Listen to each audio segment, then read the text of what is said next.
So have you all had a good week? Yeah, a weekend. I Well, it forgot was a what week since I last saw you, but yes, have you all had a good weekend too? What about Monday to Friday? Yeah, it has been a while. I see Sybil's trying to get in. What I'm going to do is just change the security to enable the waiting room, and then anyone who joins will join automatically. Okey-doke. It is now 9:30. I'm not sure if you want to wait a few more minutes. I think we give them another 2 minutes and then we start. Yeah.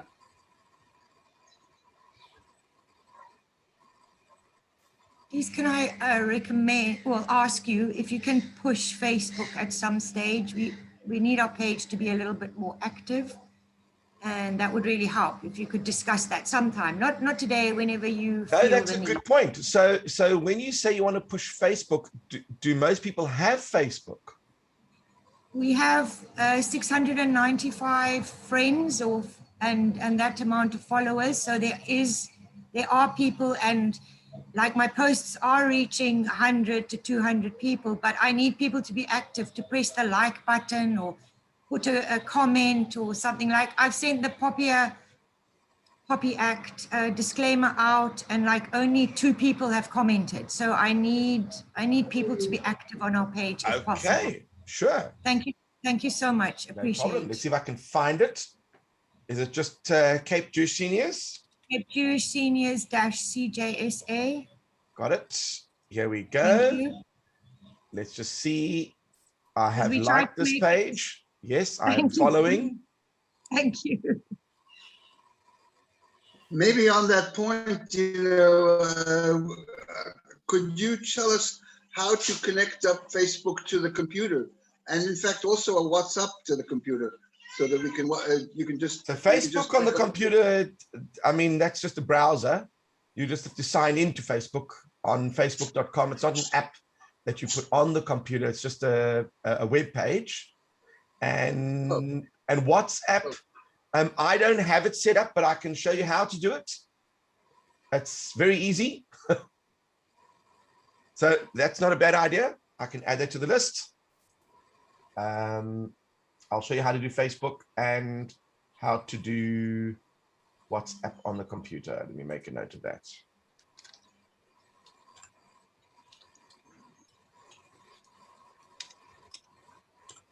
Right. Okay. I think we're going to get started. I'm sure that the others will join if they would like to. Basically, I've got only a handful of things that I wanted to show today, but as you know, these things grow during each session because someone brings something else that they would like to see.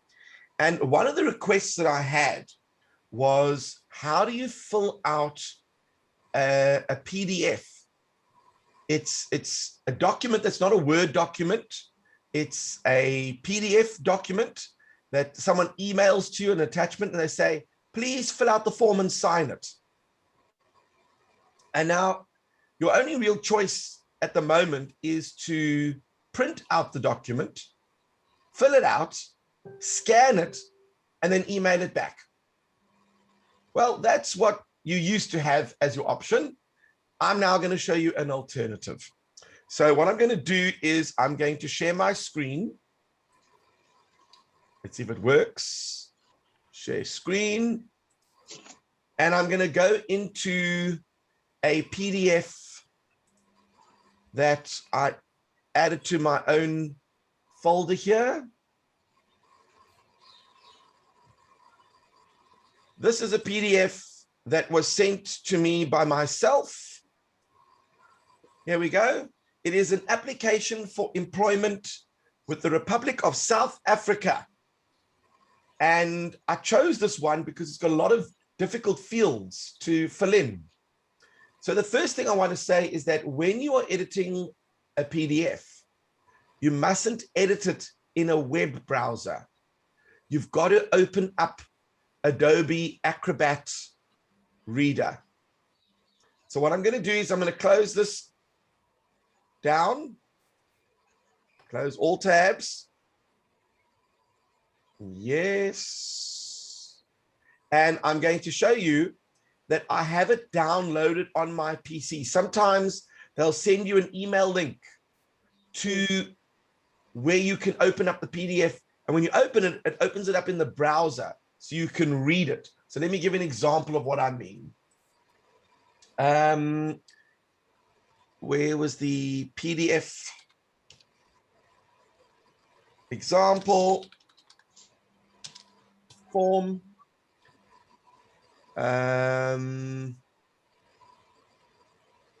Where is, let's put the employment, South Africa. Here we go. There's a new application for employment. There we go. There's a nice application, but now you'll notice it's opened it up in Chrome.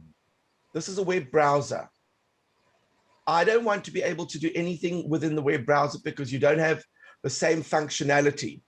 So what I would do is click on the download button on the top right and save it on my PC.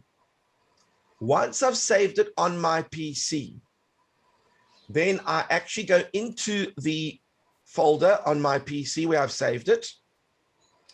And I have it over here. And I right click. I want to open it with my Acrobat Reader. An Acrobat Reader is a program. You can download it for free. There it is, Adobe Acrobat Reader.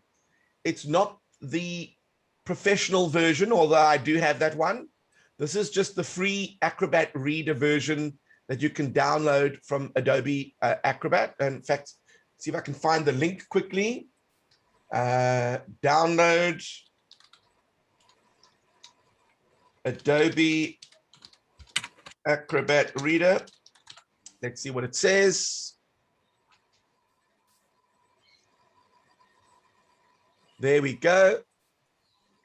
Here is the link. I'll post it in the chat. And of course, you would just click on download the Acrobat Reader, which is free. Just make sure that you untick the extra things over here and over here before you download. Because what happens is it adds McAfee Security Scan and McAfee Safe Connect. And that's what I call bloatware. It's additional things that you don't need, but all of a sudden it starts adding things onto your computer. You don't need that at all. So I would just uncheck it, uncheck it, uncheck it, and then click on download over here. So this is the link. I'll post it in the chat for those of you that don't have Adobe Acrobat Reader. When people send you these PDFs, you know, your web browser can read it, but you actually want to be able to read it in a program all on its own. And that's where Adobe Acrobat Reader comes in. All right. So we've now got the program open. And you'll notice on my right-hand side, I've got a few options. So I'm going to go down to fill and sign. When I click on it, you'll notice now when I move my mouse cursor, it's got a few options over here. Let me move this out the way so I can show you. You've got AB, which is text. No, yes, the tick or the cross. You could circle something. You can add a line. You can add a dot. You can change the color of your pen. You can also sign something, and I'm going to show you how we do that. That's a little bit more complicated, but don't worry, we'll show you how to do it. So the first thing I'm going to do is... What did you click on? Click on the right to get those things activated? I'll show you. Over here, it says fill and sign. Oh, okay. So when you do that, then this thing minimizes. And you'll notice when I move my cursor, it's got AB to show text. So when I click here, what position are you applying for? I would like to be king of the office. And I'm going to increase the size of the font. You'll see that it's got an A that is a capital. I can increase the size. I can move it and place it over there. And that is done. The department where your position was advertised. Let's click over here. presidential suite. That was the department. And I'm now going to just drag it and move it in the middle. Your reference number, I'll put 1, 2, 3, 4, 5, 6, and I'll move that over there and I'll make it a bit smaller. Actually, I'll make it a bit bigger. There we go. And then I'm going to go over here. If you're offered the position, when can you start? Today. That part was pretty easy. Let's go down a little bit. Oh, here comes an interesting one. It's got blocks. So now I need to fill in an ID number. So I'm going to click here, but I'm going to click on this picture here where it's got A, B in blocks. And I'm going to type in 1, 2, 3, 4, 5, 6. How many digits are in an ID number? 2, 1. Okay, there is my ID number, but notice it's not fitting very nicely in those blocks. So I'm going to put the number 1 over there, and I'm going to maybe shrink it a bit. And I'm going to stretch it. Notice there's a little blue little circle on the side there. I can stretch it. Am I getting them in the lines? Maybe not. Let's see, that's looking a bit better. That's looking a bit better. I think it needs to come in a bit. There we go. I think they're all in their blocks. Not too shabby. And you can do the same thing for your passport number. Now I need to tick my gender, male or female. So I go along here, click on the tick, and I place that over there. Do you have a disability? I put a tick over there. No. You might prefer to rather put a cross. So I click on the cross. Are you a South African citizen? Yes, I am. So depending on how you need to fill out the form, you can decide, or you might go like this, take the circle. Do you have a valid work permit?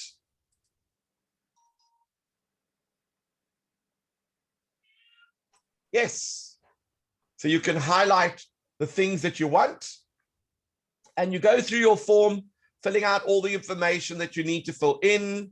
What language do you speak? I speak English, and I speak isiXhosa,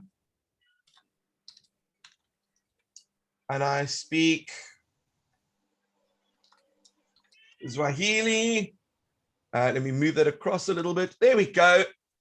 And now that I'm done, I can fill in all that information. And normally when you finish done with all the information, you've got to sign this thing. Now, how do I sign it? So here's what I have done. I have taken a signature, and I will show you my signature. I took a piece of paper. Where is my management? Here we go. I took a piece of paper.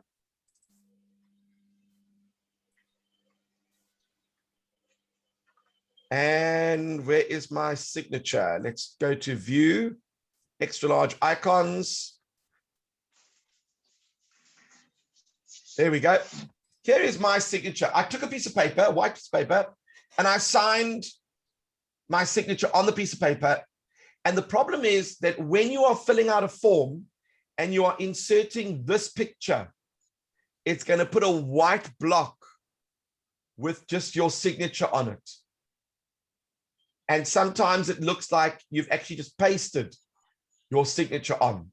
What would be really nice is if you could put your signature on, but it overlaps the block so it looks like you've actually signed it. So there is a trick to that, and I'll show you what I did. I took a program, it's a website called Remove Background. I might have shown you this one before, but let me go into it quickly. Remove Background. So it's remove.bg. I'll post it in the chat for you. Remove.bg. This is a great program because, and I'll show you why. So you have the Remove BG website. You upload an image. I'm going to upload my signature. So let's go here. Let's go to my signatures and ID. And this is my signature over here. Oh, no, let's do the initials. I like the initials. You know, sometimes you have to initial pages. So I'm going to take the initials, open. It now puts my initials there, but notice what it's done. It's got white and gray checkered blocks behind it.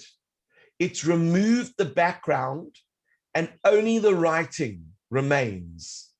So now if I click on download, and I'm going to download it and call it my initials. This is very, very helpful. Let's go to initials. Oh, I've got it over there. That's great. So now here comes the fun part. I've done the hard part where I've signed a piece of paper, scanned it in. You can even take a photograph on your phone and then upload it onto your computer. We've already worked out how to get our photos from our phone onto our computer. You can even use a scanning app, which we've got as well on your phone.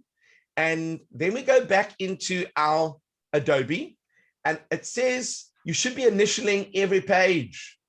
So over here, I want to stick my initial in.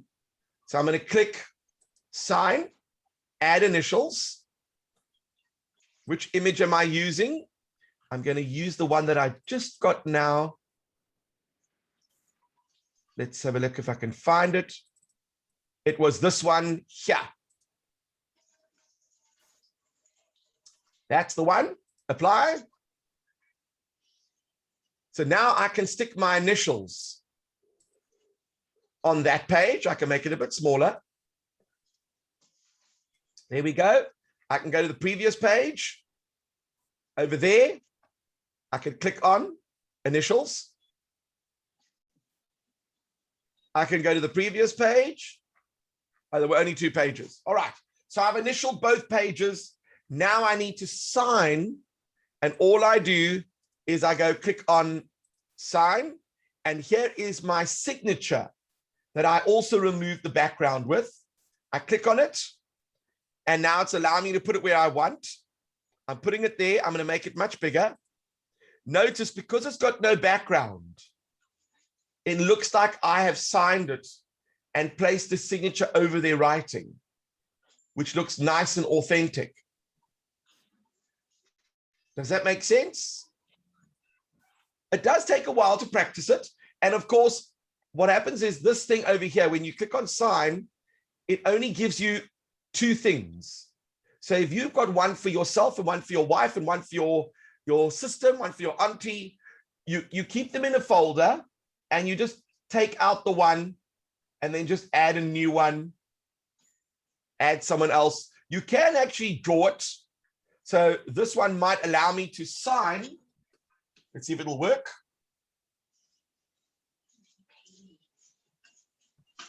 There's a signature over there if I want to draw it with a mouse or a stylus. I have a stylus to write it with.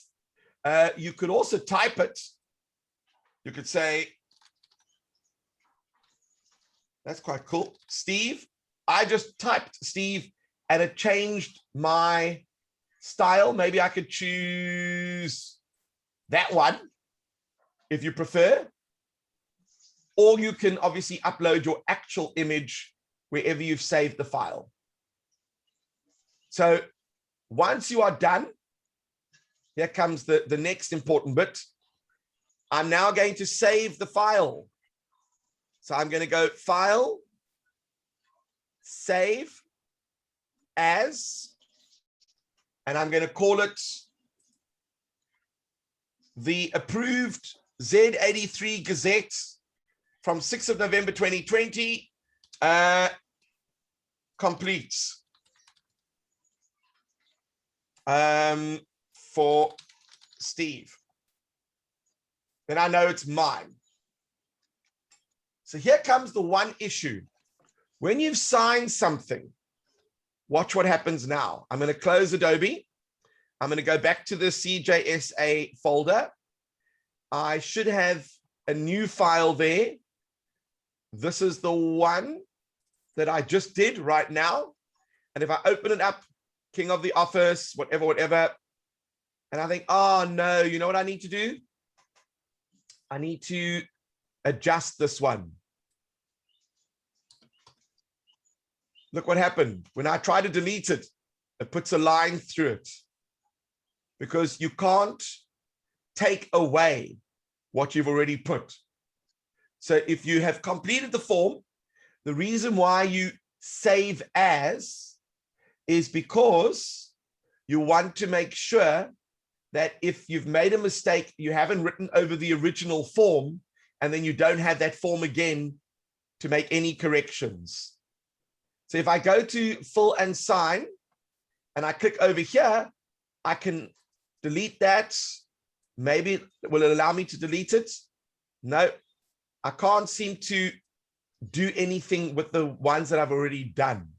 So the only issue with signing a document is that you need to make sure that when you do sign a document, that everything else is correct, and that is your final version. Because if you've made a mistake, you're going to have to fill out that document again. So what I normally do is I keep it open, I save it as, and if I've made a mistake, then I just carry on editing the one that I've kept open. But if you've closed the document like I did, and then you go and open it up again, that's it. Once you've edited it, it's difficult to make those changes. You can always add to it. Sure, I can add another number over here. 1, 2, 3, 4, 5. That's my passport number. I can click on it. Let's see if I can stretch it. Oh, it should be like that. There we go. I can stretch it so that everyone gets their own little block. Maybe I need to move it a little bit. Maybe resize it a bit. So there's one block, there's another one. Yeah, I think that's right. There we go. So I got my number on, so I can add to the form, but I can't delete anything. So sometimes people will do this and they'll go put dates where they sign it. They'll put the wrong date. Then what you can do is if you have put the wrong date, you can always select it and then just push delete and it'll cross it out like it did over here. But it doesn't look so nice. So what I would do is just redo the form. Generally, they're not too long. Unless it's one of those 10 pages, then just do it slowly and make sure you've got all your information correct. So that was the filling out a form with Adobe Acrobat Reader. And it allows you to obviously edit the document with your own typing and with your own signature. Just make sure you put your signature in a safe place and that you're not going to allow anyone else to go and write a document and then start sticking your signature on all the documents, because your last will and testament, now your family have got your signature. They might choose to start improving their outlook in a few years' time. And as they say, where there's a will, there's a relative. And we don't want that at all. So just make sure you do protect your signature. It's not something that you want to obviously email around or share with lots of people. So what I would do is if I did put my signature on a Word document, I won't go and email the Word document. I will email a PDF instead, because that's how you protect your signature. So for example, let's pretend I am going to open up a Word document. Let's go to new document over here. And I've got a blank document. Dear Mary, I hereby give you my sticker collection and signed. And then what you do is you want to insert an image. I'm going to go to insert picture from this device. I'm going to go to my signature. I'm going to use the one without the background. Insert. And I can now move that. Well, let me just adjust it so that I can put it anywhere I like in front of text. There we go. So now I can move that so that even overlaps a bit of the word. Because if I didn't do that, what happens is sometimes we insert signature and we insert one that doesn't have the background, which does have a background. And the problem with that is, have a look at the difference between the two. Can you see what happened? The word signed, if I put this signature over it, you can't see the word signed because the background, that white block, is still there. That's why when you remove the background,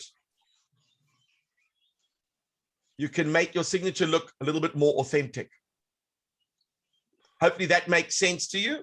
And then, of course, when you are done, you click on File, and you can either save it as, let's just put it over here in the CJSA folder. It'll be over here.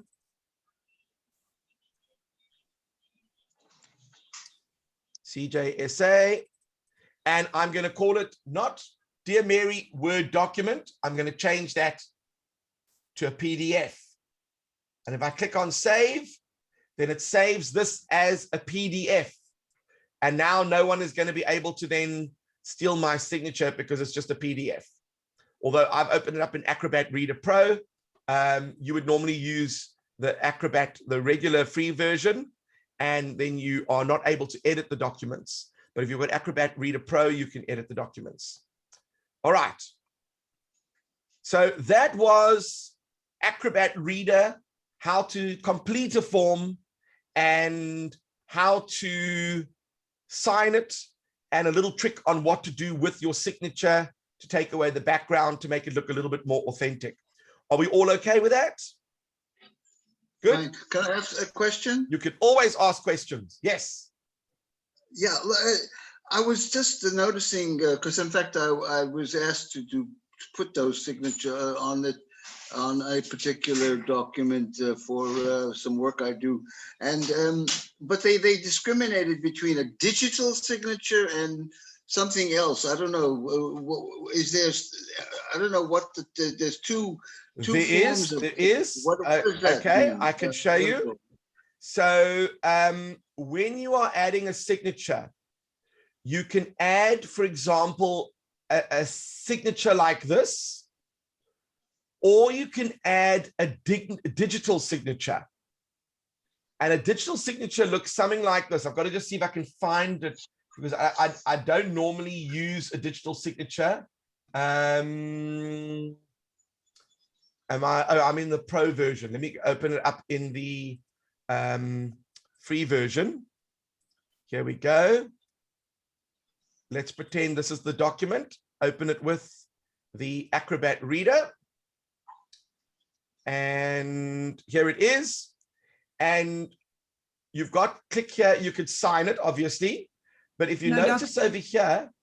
The document is showing. Oh, I'm not sharing my screen. That would make sense. All right, so now here we've got it. If I recall correctly, if I want to sign it, I'm just having a look to see if I've got the digital stamp. It could be this one. No, those are the stamp. No, that wasn't it. No. Okay, so these are stamps that you can add. That wasn't the one that I was looking for. Let me go back to the choices. You see, I have actually signed it before.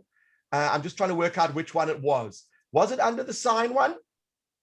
No, it wasn't that one. It wasn't fill in sign. It was, I've got to now find it. Protect it. No, it wasn't protect it. Wasn't fill in sign. Send for comments. No, it wasn't that one.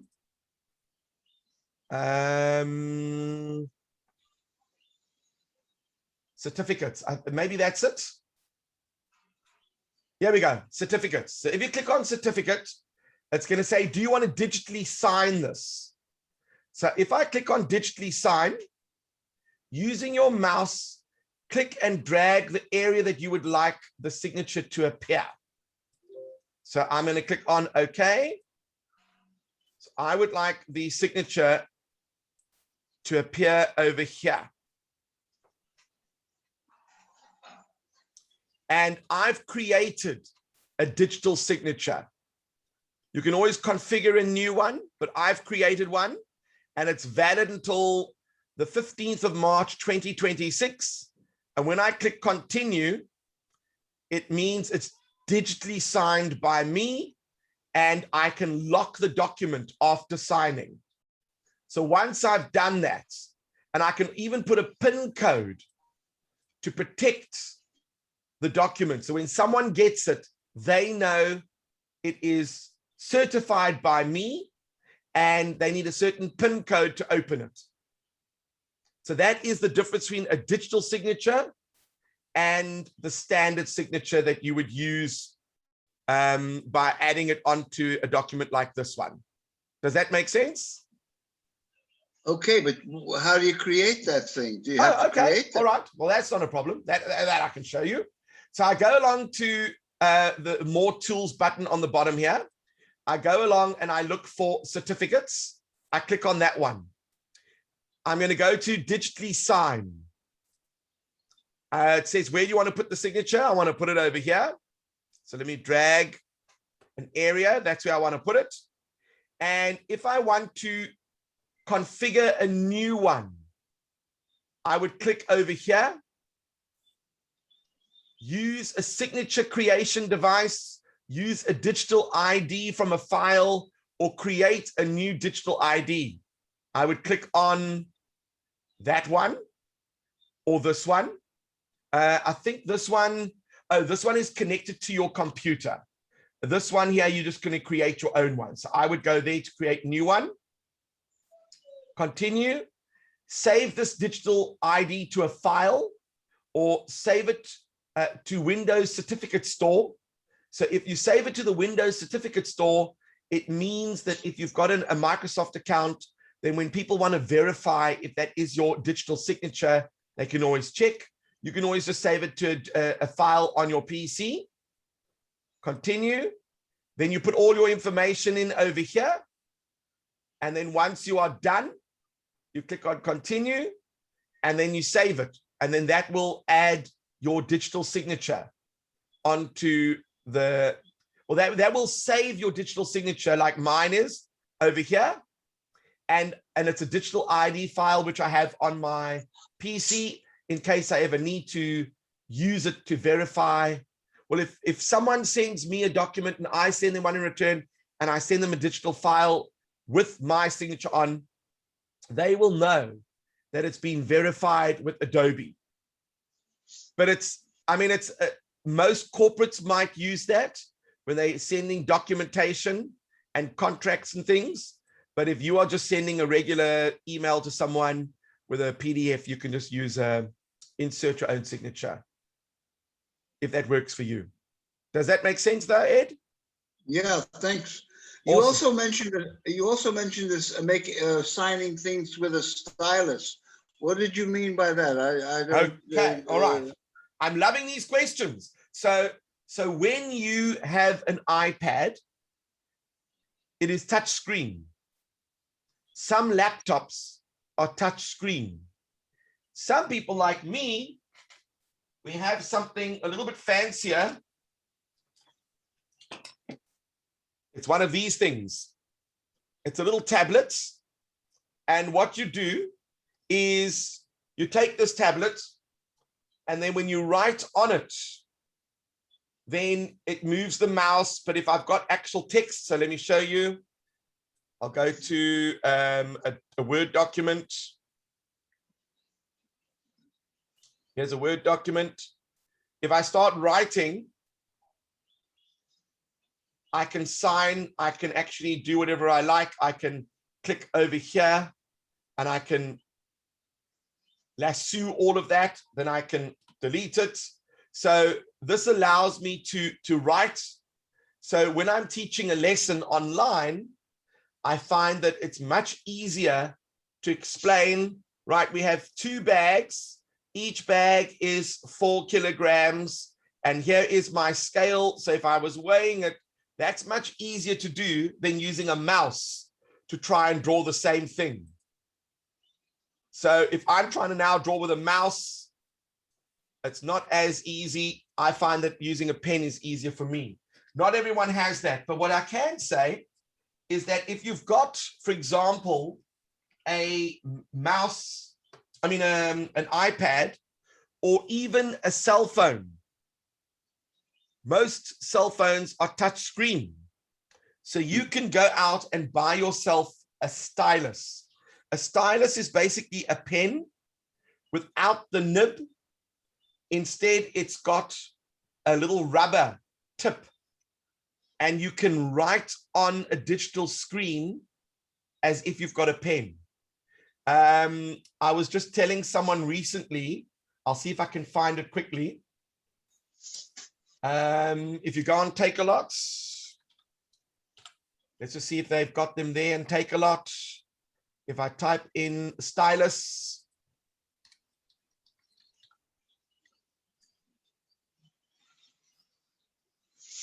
let's see what they, so you've got fancy ones. Here we go. There's a nice cheap one. This one is $35. It comes on a little key ring. If I click on it, you can see what I mean. Let's just zoom into it so you can see. It's basically a little pen with a rubber tip, but it's not actually rubber. It's a material that conducts electricity, because if you're writing with a regular eraser on your iPad, nothing's going to appear on the screen.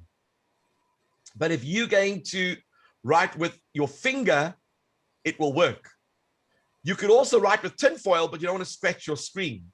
So this type of stylus is quite simple. It literally is very soft on the end, so you can write on your screen, and that allows you to do handwriting, exercises. We You can't can see it. Sorry? We can't see it. We can't see it. Are you not seeing? No.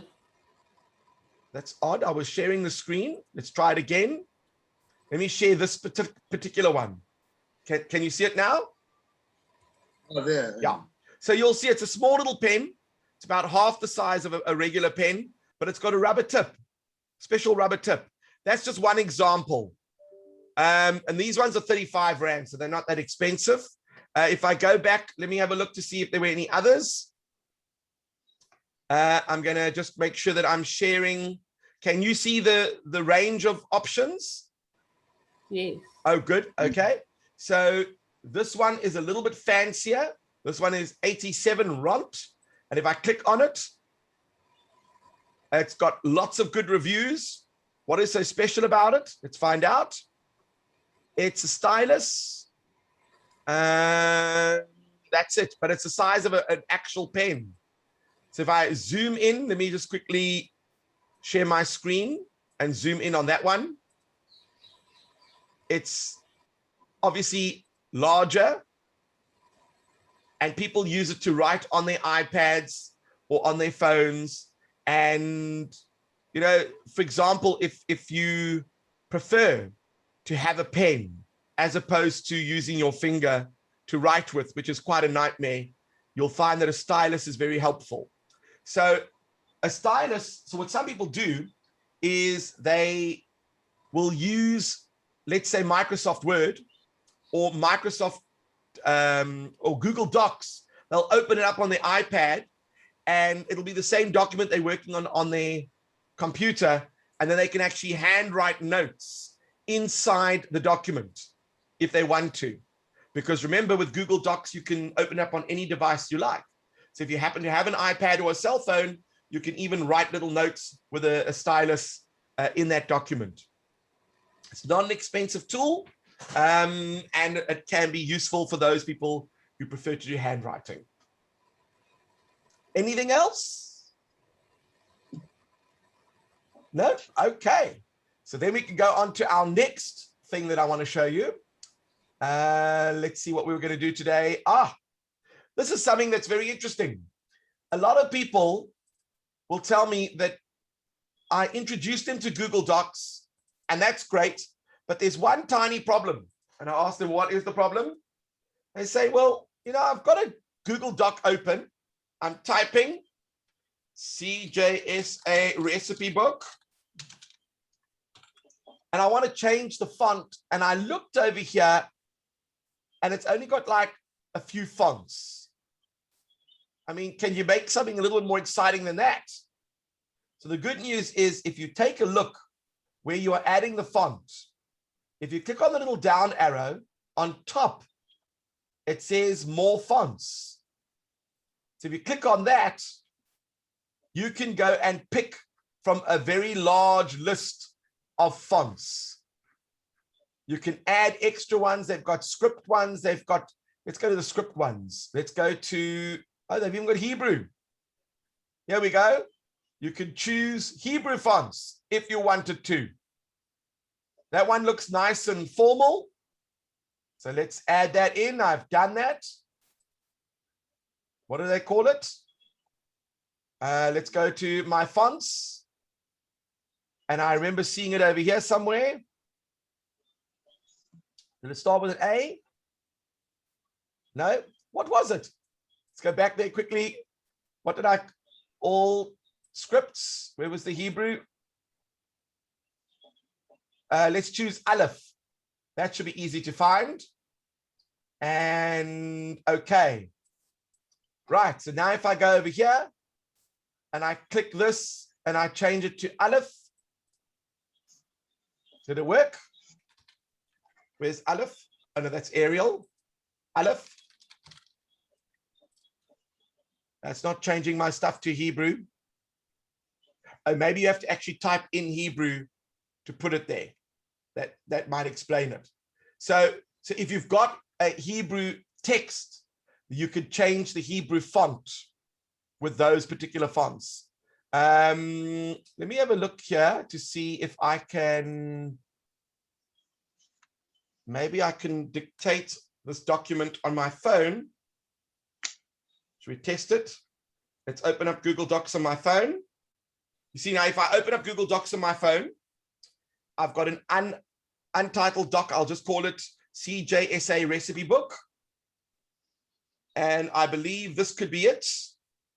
Here it is. So now I've joined with my phone and I can go like this.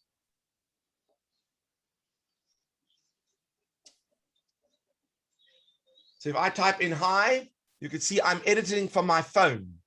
And of course, if I've got a stylus, I can include some writing on the phone if I wanted to. But now what I want to try to do is change my language to Hebrew.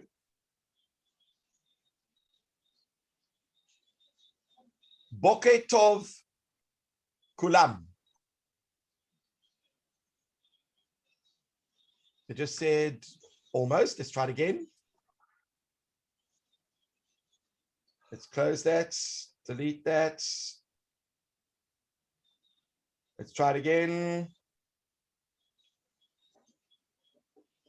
Boker Tov Kulam.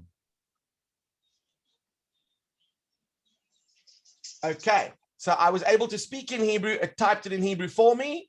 And now I've got the Aleph font over there.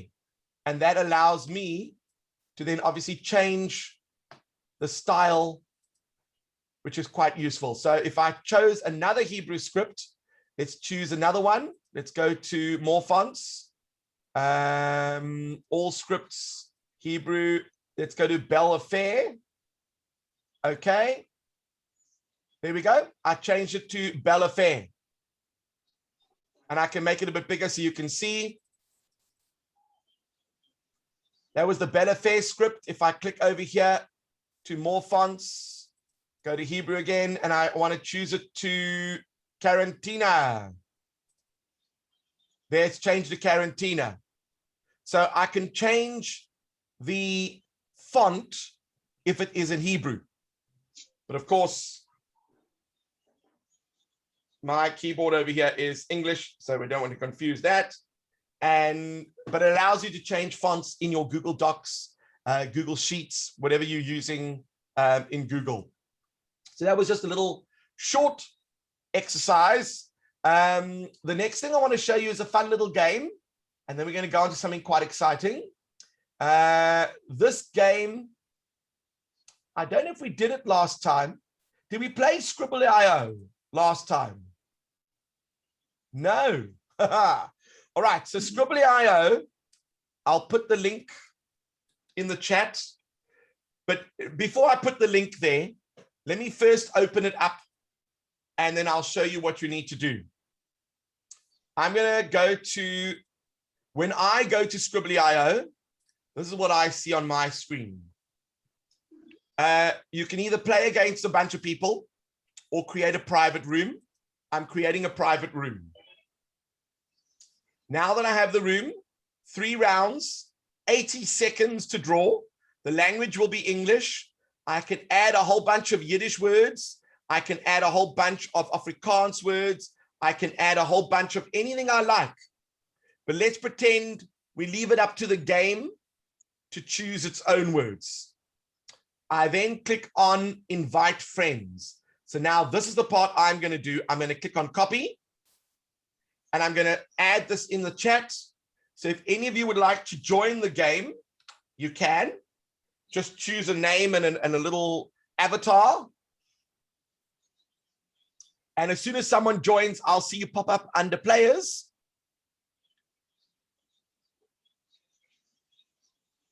And when we've got a couple of players, then I'll show you how the game works. We won't start the game until we've got at least 3 players.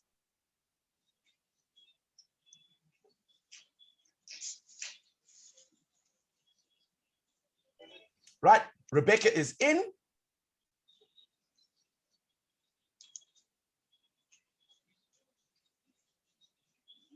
Hadija, are you? Is it Hadira? Yeah. Hadira. Yeah. I'm trying to figure out how do I get there. So did you click on? Did you sign in? Yes. So this is what I would see. Let me open up an incognito window. So if I got that link that I just shared with you, what you would do is you would enter your name on the top. Let me just go there. And once you've typed your name, you can either click on the left or the right arrows to change your picture, and then click enter, and then you should be in. Where is this? I don't see anything on my screen. I put a link in the chat. So if you click on the chat, you should be able to get it. I'm clicking on it, but nothing's happening. No. Did you click on play? No, I'm clicking on the link. You clicked on the link. It's not, let's have a look. Let's have a look to see who's joined. Oh, there it's happening now. Let me go like this. Right, I see Velociraptor's joined. Wolf has joined. Rebecca has joined. Even if you haven't joined, don't worry, you can join at any moment because you've got the link. So I'm going to start the game just to show you how it works. When I click on start, if your name is, let's say, Rebecca, the computer will say, Rebecca, here are 3 words. Pick one of them. So Rebecca is going to pick the word yo-yo. And then you've got 80 seconds to draw a yo-yo. We have to guess what that is. The better your drawing, the more points you score, because everyone is going to guess the answer and everyone's going to get points. You're going to get more points because we are all guessing that word. If no one is guessing your drawing, sadly, it means that your drawing is awful or we're just very bad guesses. And the way it works is you'll notice on the left, on the top of the screen, it'll show you how many letters there are in the word. So that gives you a clue. And after a certain number of seconds, a letter will pop up to give you another hint. So let's play the game and I'll show you what I mean. All right. So Velociraptor, you are going to be choosing the word first, whoever you are. You pick your word and then you use your mouse. You use the left mouse button to draw. I don't know who Velociraptor is. Oh, Velociraptor is now drawing. Let's have a look. It's a 3-letter word. On the bottom right-hand corner here, this is where you guess. So I haven't seen any pictures yet, Velociraptor, but I'm going to guess, is it bun? No, it's not bun. Is it cat? No. Is it dog? No, I'm just guessing, but Velociraptor would normally be drawing on the board. Is it, oh, she's drawing. What is she drawing? It looks like, oh, it's got an A in the middle.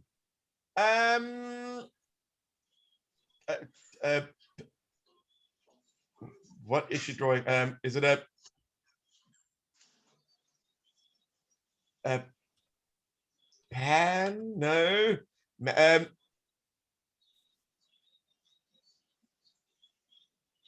Woo, this is a tricky one. Is it and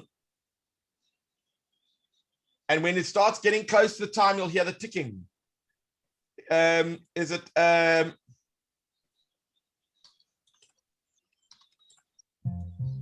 oh, the word was lap and I got it just afterwards. Oh man. All right, Rebecca, your turn. So Rebecca's chosen a word. It's 1, 2, 3, 4, 5, 6 letters long.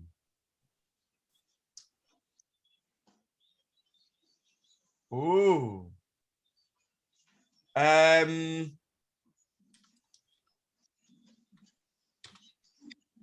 No, not graph.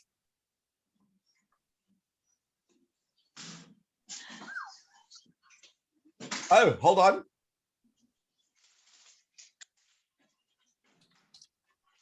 Oh, hold on, wait. Now that's more than 6 letters long.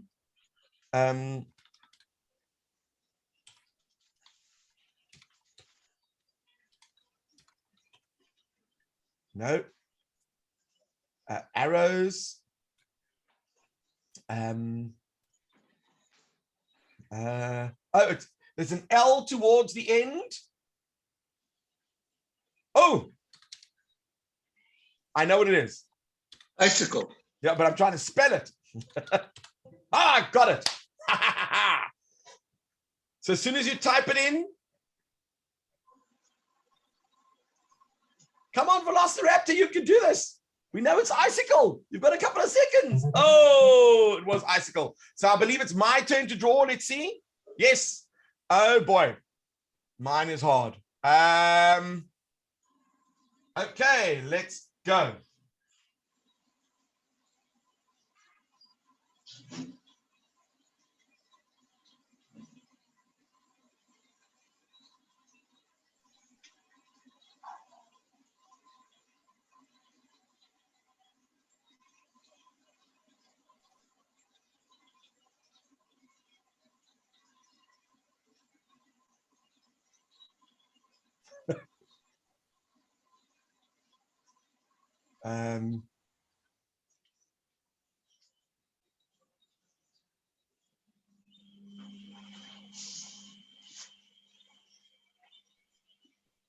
That's not a bad draw.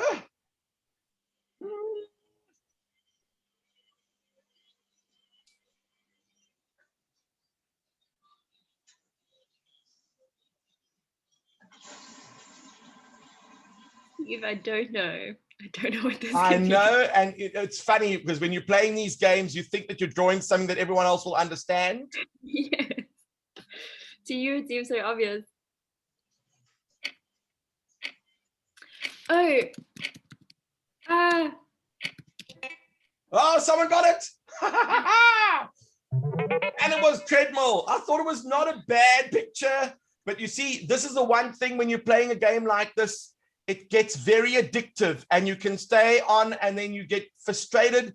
I don't suggest spouses play against each other because what you think is a treadmill is apparently a truck, and then there's fighting that goes on, and that is why Pictionary is such a dangerous play. All right, so I think you get the idea of how it works. So what I'm going to do is I'm going to share the link with you. Let me go like this, and I'm going to close that one. And I'm going to share the link with you. So if you want to play it with friends, you can either create your own private room, or you can always verse a bunch of strangers. I can't be held responsible for what these strangers will say. Sometimes you are versing teenagers who get very frustrated that they are not guessing these words, and they might use language that is inappropriate. But if you have your own private room, then it's just for you guys, which I think is quite cool. What else was there? Okay, the Facebook page. There was a request just to show you, for those of you that are Facebook fanatics and do use Facebook, let's just quickly go into Facebook over here. Yes. I'm going to find it over here. Where is my, there we go. I've gone into, here's Facebook. I type in Cape Jewish Seniors, and then I take the top one over here and I click on it. And this is the page that is loaded up.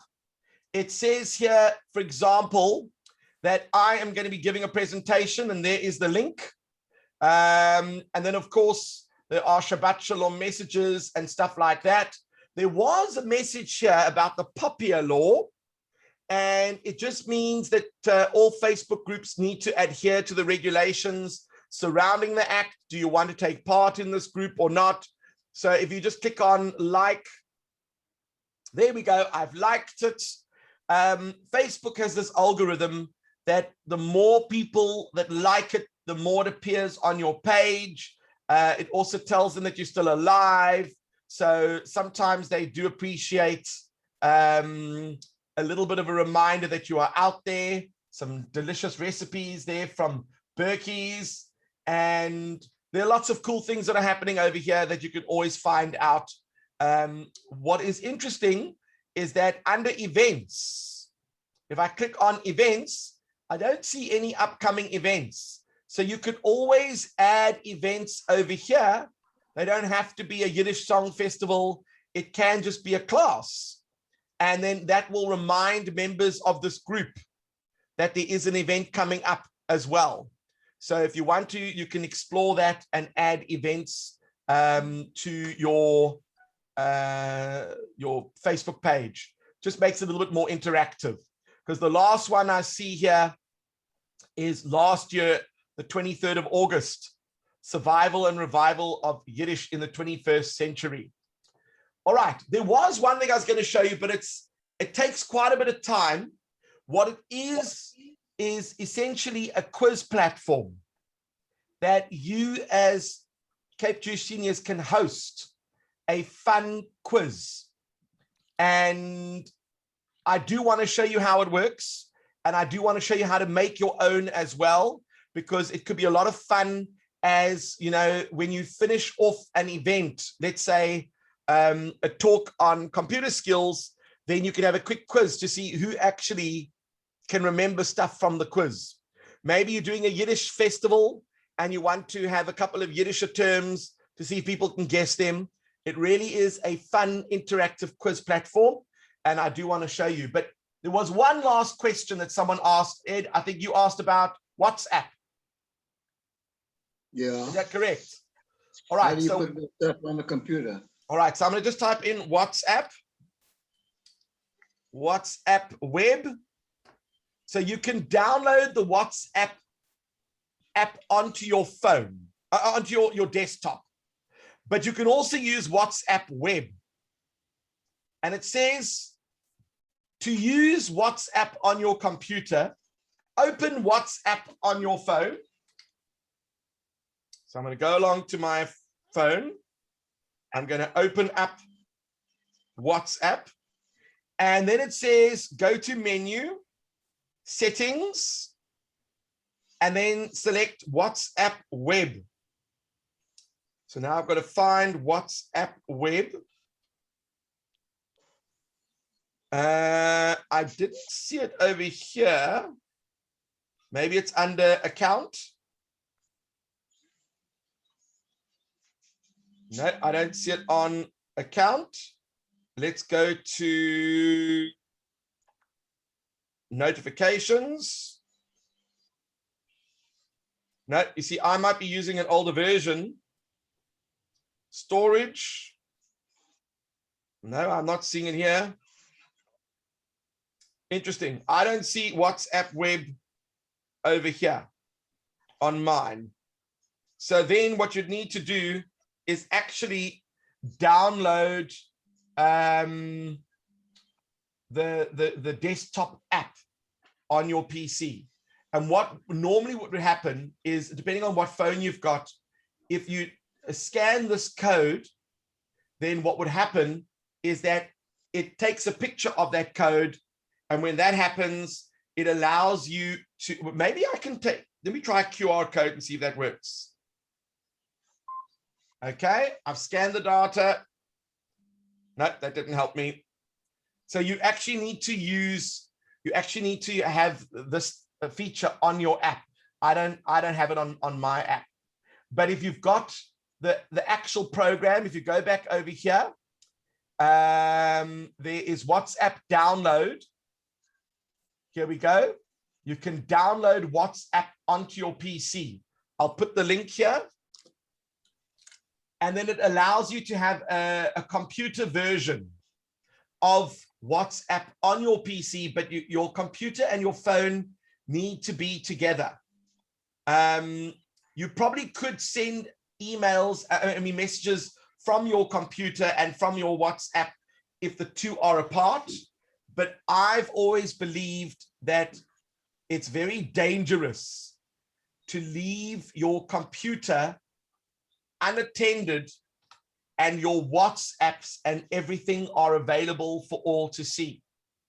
The reason I say that is because, and obviously if it's a spouse, you don't mind if they're reading it, but if you've got kids or grandkids who come and play on your computer, they sit there reading all of your WhatsApps. And sometimes we send private messages to people that are a little bit inappropriate for kids to see, and you don't want people to see it. And let's say, for example, Rebecca, she has a very, very private conversation. She leaves it on her laptop in the office and she walks out and someone walks into her office. She can now read this private conversation, which maybe Rebecca doesn't want anyone to see. So that's why I prefer to keep it on my phone, just in case I get into trouble. But some people prefer, from a efficiency point of view, to actually have it on their desktop. And of course, that is entirely your choice. All right. So are there any things that you would like to learn for next time? Estelle, I see a question. Yeah. Yeah, my question, you're talking about linking the phone, and that I've got a TV that's got goes to the web, and I try to get, and I get my Facebook on my TV. Yeah. But but the one thing it won't do, unless I take my laptop and plug it in, like I watch the services from the shul every week on the laptop, but I want to put it on the TV because it's bigger for my mom to see, and it won't play that. It just won't play it. It links me to it, but it won't unless I plug. If I plug my laptop in, yes, but if I don't plug the laptop in, I can't get it to play. So there are a couple of solutions. Number one, what kind of TV do you have? Hisense. Does it have Chromecast built into it? Procast. Chromecast. I don't know. So what you can do, you can test this out. If you know the model of your Hisense phone, of your Hisense TV, if you ever get onto, let's say, YouTube or something like that on your phone, what you will notice, and let me just go to YouTube so I can show you. YouTube. Here we go. Let's pretend I've got a video on YouTube. What you will notice is on top of your screen, if you look very carefully, you'll see a little rectangle. Hopefully it'll go in focus. It's a little rectangle with some lines in the corner.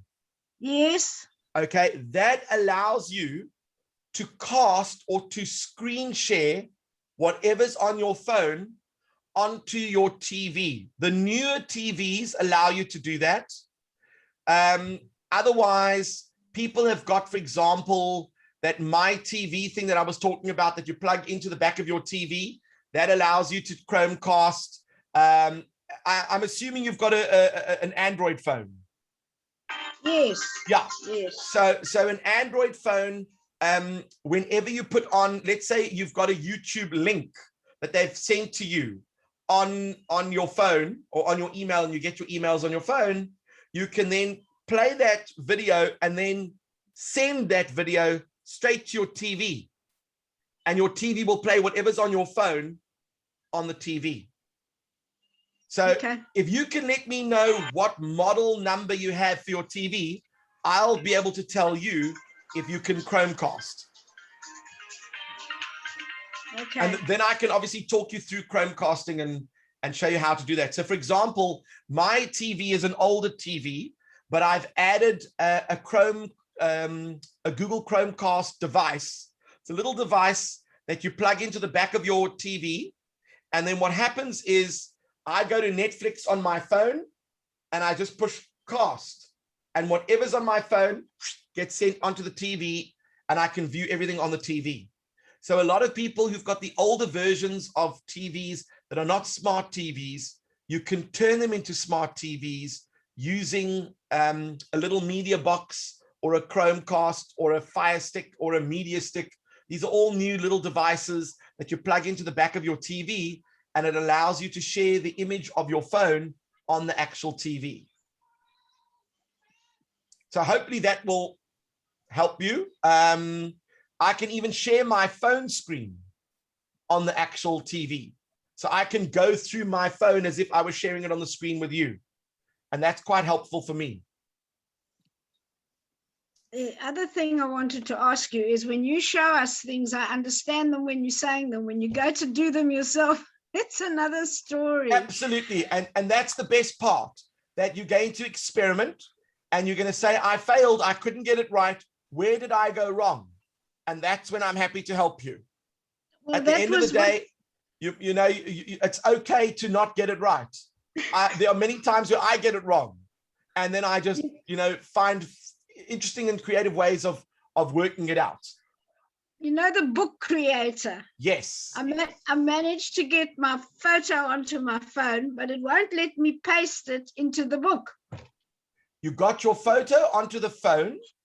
I got the photo from my phone onto my laptop. Well, look at that. That is great that you got your photo onto your laptop. Okay, so let's just have a look at that. It, and I went to put it into Book Creator, and it doesn't let me paste it. We're going to sort that out and find out where you were making your mistake. So I'll go to bookcreator.com quickly. Bookcreator.com. I'll just sign in. Let's see. Look, this might not be interesting to anybody else. Do you want me to do it with you another time?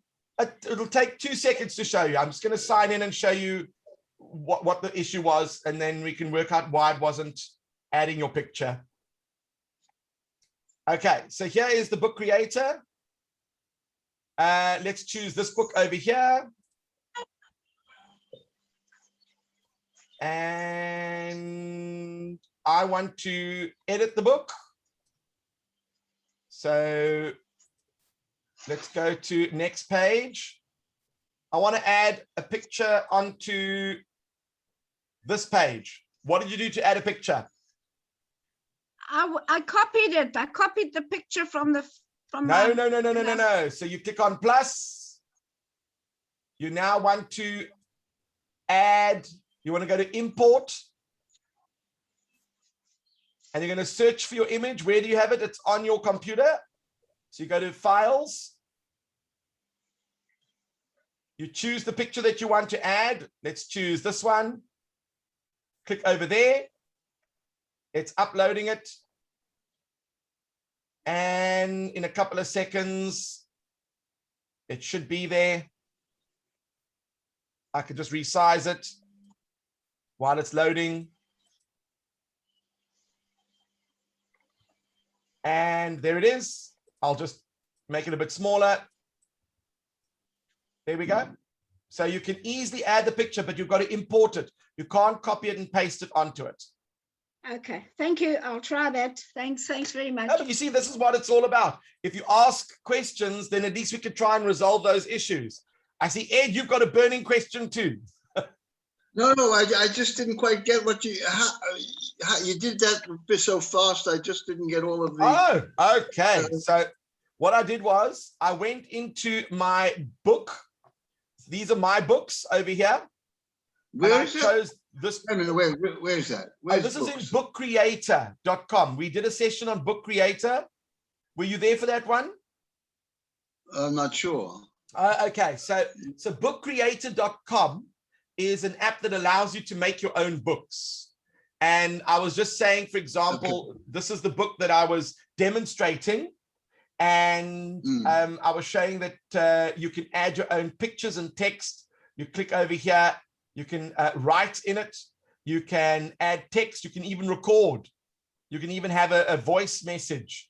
So when you click on something, it says, and this is a little story about how my mom discovered that she was able to do ballet with 2 fingers. And then over here, if you want to add, for example, an image, I was just showing Estelle that she can just import an image from her computer. You can also add shapes. So let's say, for example, in this particular page, let's go over here. I want to show that I'm thinking about something. I click on add shapes. And I can now put this cloud over there to show that I'm thinking.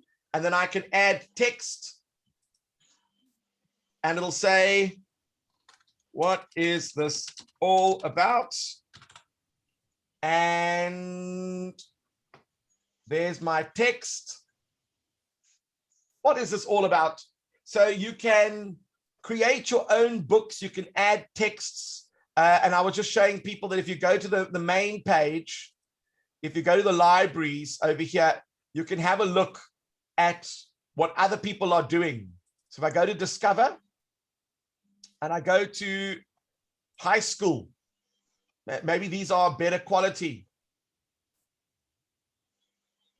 This one is how the rides work at Great Adventure. So this is a high school student that has put this together. It might have been a teacher. Let's just have a look. Oh, it's by a teacher from the physics class. So if you click over here, it'll play some audio. If you go along, learn more about how I made this book, read the case study. This is the Batman ride. And if you click on here, it'll probably read it to you. This is the Talon. And it tells you which laws of motion they were using. So, I mean, that's just a basic book that you can create. And when you are done, you can share this book and you can also download it as a PDF and print it. And you can self-publish your own books. So that was bookcreator.com. If you want to explore that, I'll just type it in here. Bookcreator.com. And the way I always suggest is that you sign in as an educator, because if you sign in as a student, then it's going to ask you to get an invite to a teacher's library. So if you are the teacher, then you can create your own library. So you always sign in as a teacher, and then you can create your own books in your own library. But they keep sending me messages about how are you doing as a teacher and are you ready to submit your book to the class? Yeah, well, they just want to, obviously, all of these programs are very keen on ensuring that you are making the most positive impact on those students as possible. So they do nag a little bit, but you can always unsubscribe, I suppose. The emails that come through, they'll probably be, because of the POPIA Act, there'll probably be a little thing at the bottom to say unsubscribe. So if you unsubscribe from the emails, you still signed into Book Creator, but you're just not going to get those emails. Steve, there's a question from Elaine in the chat that Sure. says, how do I save the links in the chat? That is a good question, Elaine. If you have a look on the bottom right-hand corner of the chat, you'll see it's got the word file, and there are 3 little dots. So you click on, you have to open the chat first, where you can see where everyone's chatting. And you'll see there are 3 little dots. If you click on those 3 little dots, on the top there, it says save chat. And you can actually save the entire chat. I'll save it just in case.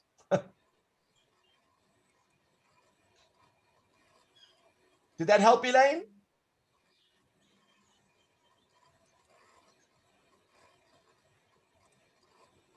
Thank you. Thanks. That's helped me. Thank you. And a lot of people, for example, they go to these online funerals and then the family, they can't get the messages because once, you see, if you are recording a session like this, then what normally happens is that I get the recording and the chat and everything saved in one folder. But when they are doing these funerals, they don't often record it.